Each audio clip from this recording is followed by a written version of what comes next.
Hey, welcome to my podcast. My name is Dr. Brendan McCarthy. I am the Chief Medical Officer of Protea Medical Center in Chandler, Arizona. Thank you for tuning in. Today's episode is that's different from what I've done before, and it's important. I've had multiple women reach out and message asking questions, asking specifically for me to make an episode or just a quick little something to help husbands understand what they're going through. Let me just read one little brief thing here. One of the comments were, explain what happens in extra simple terms to a woman after menopause. The fatigue, body aches, depression, zero libido, mind fog, anxiety, sleeplessness, weight gain, no matter my diet and exercise, extreme dryness everywhere, apathy, feeling dead inside, unmotivated, and isolated. She wrote, after 32 years of marriage, that she's at her wit's end. And then she wrote, when her husband gives her the, I'm not feeling like a priority, and you just don't seem to put any effort in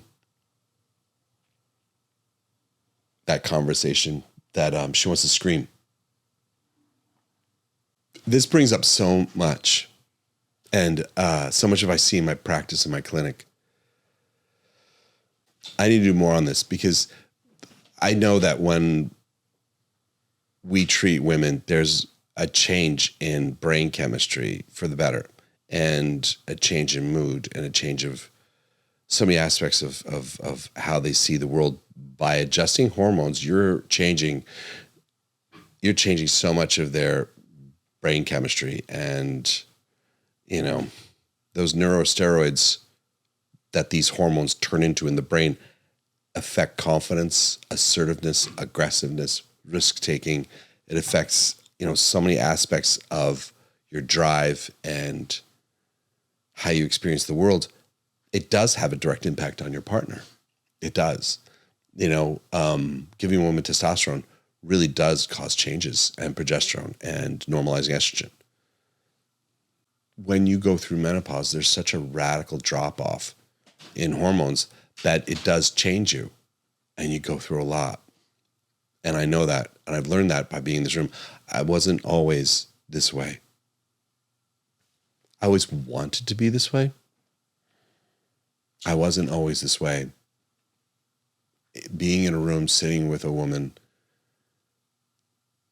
day after day, over and over again, different women sharing their stories and coming for help changed me as a man. And I'm thankful for that. But by no means is my view of this normal for men. And it should be. And I owe it to you to do this more and do my best to help. So this is for your husbands, okay? This is for the guys out there. Remember The Office and that episode where he turned into Prison Mike? Who can tell you what it is really like. I'm Prison Mike. You know why they call me Prison Mike? This is for the guys, It's funny because when you look up how men handle menopause, and I started to do a little literature review, see what's out there, see if there's any good stuff to refer to. There's these Medscape and all these other services that people use. They're like, hey guys, hey buddy. And it's like it's almost like Prison Mike. I'm trying to talk the streets. I'm trying to talk to the guys. Hey buddy, hey dude. When your wife is upset, what you gonna do? It's like, all right, hey, that's just the way we talk in the clink. Been a lot of fun talk about prison today, but I am here to scare you straight. It's like that Prison Mike. I was just sorry. When I read those, I kind of laughed because it's such not a real, the stuff that's out there is not helpful. It's sort of like Prison Mike giving advice on The Office. It's just laughable. It is. It's awful. And so, abandonment is real. Okay, guys? I need you to know this. Abandonment happens. So when your wife is upset and worried about this, and you, for the women, when you're worried about this, this is true. Abandonment is real. This happens. 60% of divorces are initiated during menopause. That's a valid statistic. 60%. In 2009, a study that was published in the journal Cancer found that women diagnosed with a serious illness, not just cancer, were 6 times more likely to be divorced than men who were seriously ill. 6 times more likely. The symptoms of menopause that I listed earlier that woman was going through, it's hard for us as men to understand this because we never experienced this. But it happens to them. And they go through shifts in brain chemistry and they go through shifts in their body that is terrifying. Within a short period of time, their bodies shift in profound ways. They're more easy to anxiety, they're more easy to irritability, and it has nothing to do with causes outside. It's a chemistry thing inside. Thinking that somehow or another they can just snap out of it is not, there's no place for that thought because that's not a real thing. They can't just snap out of it. You can't just snap out of menopausal symptoms. Sweating, waking up in the middle of the night feeling hot like you're on fire out of nowhere. So they're not getting adequate sleep anymore just from waking up for that, but also their brain chemistry. They're not making monoamines like they're supposed to, so their melatonin is going to be low. They're not sleeping. It's not because they're choosing not to sleep. They're not choosing to have a problem. They're not choosing to experience this. This is biologically what's happening. And they don't have as much serotonin and melatonin. They're not sleeping. Their mood is going to be off. Their GABA receptors are not going to be treated correctly. They're going to have more anxiety. Things that normally shouldn't rattle them, rattle them. And all these things are happening to them and they don't know why or how or what to expect. And it's terrifying. It's terrifying. You will never know what it's like for them to go through that. You just won't. It's sort of like them giving labor. We don't know. We don't know. There's going to be mood changes. There's memory changes, body weight gain. The body weight gain for them is just feeling like out of control of their own bodies. And it has nothing to do with what they eat. And you think it would be, right? You think that way. But that's not what's happening. Their hormones shifting around like this. This is what causes it, these radical shifts in their hormones. You don't trust me? You don't believe me? Run the lab work. If their hemoglobin A1C is going up, well, maybe, okay. Maybe they need it. We need to do, maybe that's it. But even so, hold on, stop. Why am I even talking like that? Why did I even say that? Why are we even, take the weight loss part out. I can't talk like that because then it's going to become body image and the guy expecting you to look a certain way. Or maybe you don't keep this in. Because you'll have a husband saying, she's gaining all this weight. You get the guys, these women will come in. I've had women come in with their husbands and their husbands will say things like, she's gaining all this weight. And he'll say this in front of me. And he's like, fix her. Jeez. I'll say, fix her. I wrote about that in my book at one point. Well, early on. And it's such a conditional love. Such a conditional. When we couple with someone, we marry someone, it's a commitment. For better or for worse. And our expectations don't belong in there. When someone's sick, or someone who's going through a body transformation or an endocrine upheaval, they don't need our expectations. That's when our expectations need to be completely set aside. And that's when we commit to being there for them, in sickness and in health. That's who we are. That's who we're supposed to be. In these women, their estrogen should be normally maybe like 100, 250 sometimes in their cycle, when they're younger, moving around. These women in that decade around menopause will go from 20 estrogen to 900. And that's crazy. And the impact it has on their brains and their bodies is true.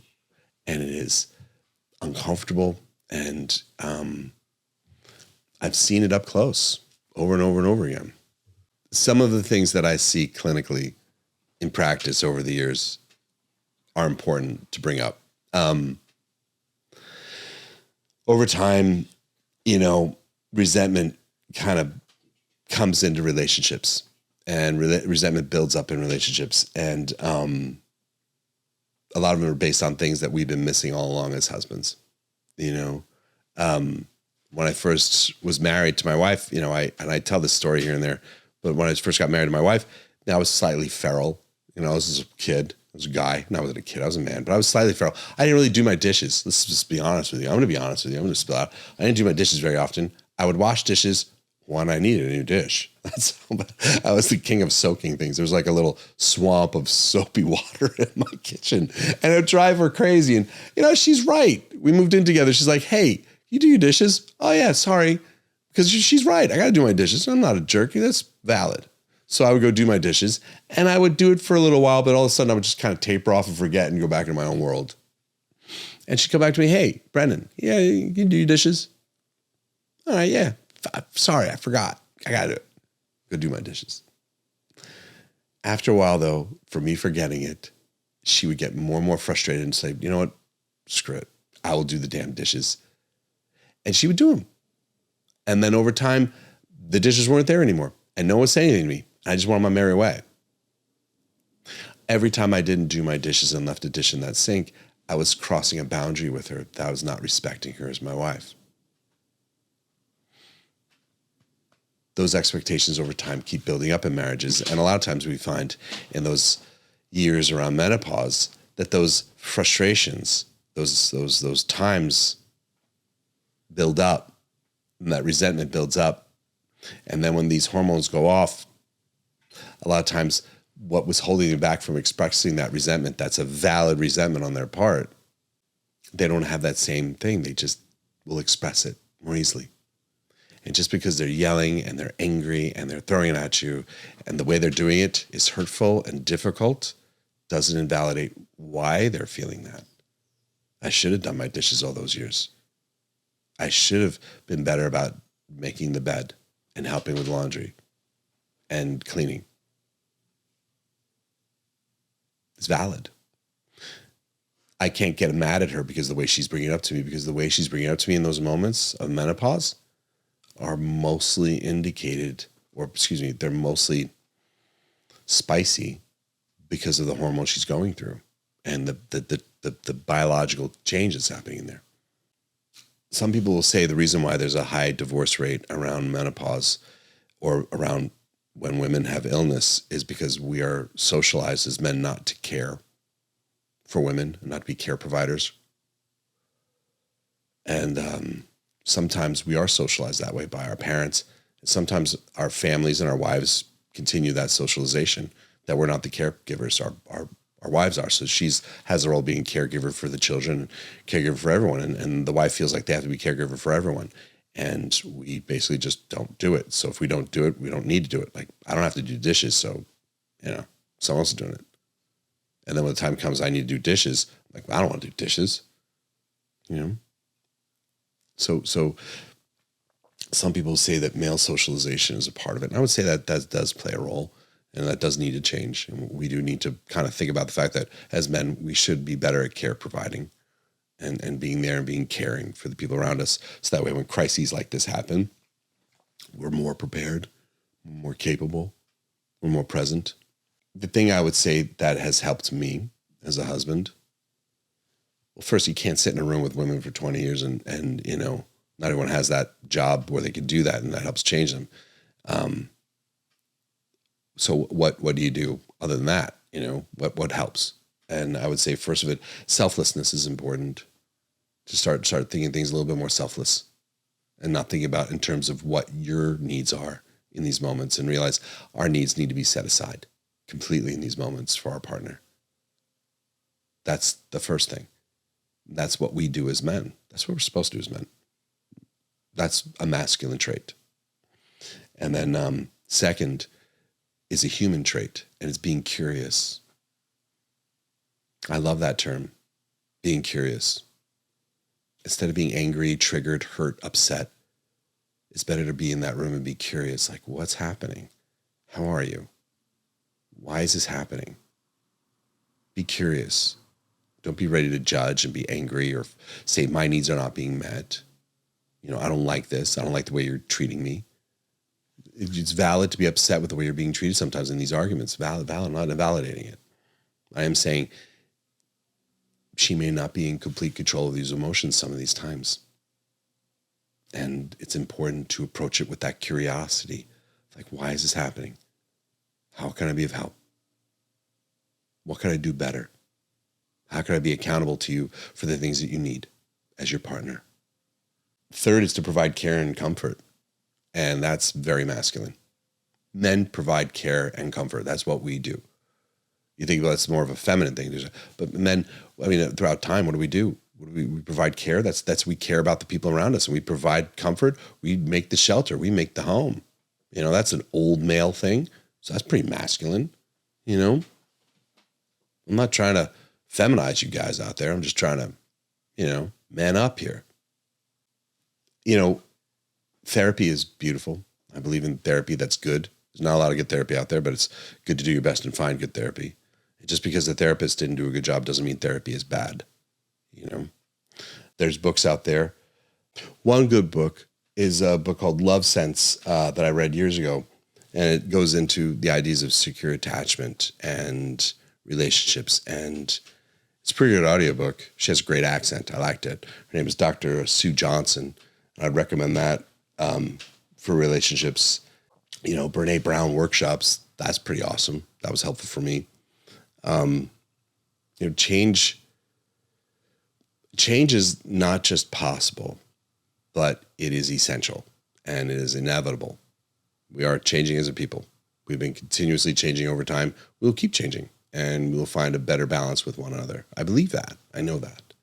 It's just, you want to be a part of the change. You don't want to be in front of it. You don't want to be run over by it. You want to be a participant in it. Being there for your wife during these times it's for your health too. When we are alone, men, and we are single, we're not as healthy. Women, after a divorce or after we lose our wives through illness sometimes or whatever it is, we don't live as long as our wives do. We don't survive as long when we're alone. We just don't.